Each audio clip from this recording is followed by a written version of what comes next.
as we think about this COVID era that we're in, this incredible pandemic, will COVID-19 affect or change the way international business is conducted? Yeah, I think in two ways. I would say most of my life, I've thought you really have to have face-to-face interaction. And I think what's going to happen after COVID is 80% of that will go away because people will be more comfortable with Zoom. They'll be more comfortable with technology. They'll be more comfortable doing business with people that they haven't actually sat down and eaten with. And so we're going to have a lot of that, I think.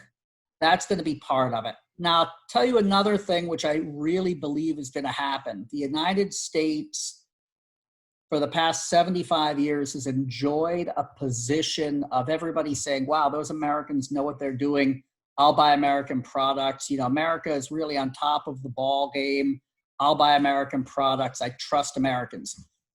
And to some extent, we've dropped the ball here. And I have a feeling that when all the dust settles, we are going to take a little hit to our prestige, which is going to hurt American manufacturers. Because we had an advantage that, say, the Koreans or the Germans or the Israelis didn't have, where we could just walk in and say, hey, trust us. We're an American company with big market share in America. We have a good product. I have a feeling we're going to take a little hit and we're going to have to work harder next year to regain some of that trust. Right.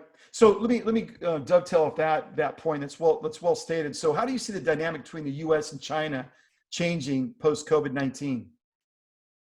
Well, China took a big hit too, right? I mean, China's lost a lot of their manufacturing capacity and a lot of their magic, right? People have been thinking, oh, well, if I need something, I can buy it in China. I think a lot of that manufacturing is going to reshore. It's going to come back to America. It's going to shift to other places. China, I think, is going to take a huge hit from this. And if they take a huge hit from this, they're not going to have as much money to buy American products or German products or Arab fuel, right? So I think they're going to, when we were kids, I'm thinking you're maybe a little bit younger than I am, but it used to be Japanese products weren't considered that great. And then Japan became the real fantastic country for manufacturing. And then they're not that great anymore. And China is the big country. So I think China is on a downward swing after COVID. I don't think they're going to gain position. So that dynamic between the United States and China, I think both of us took a big hit.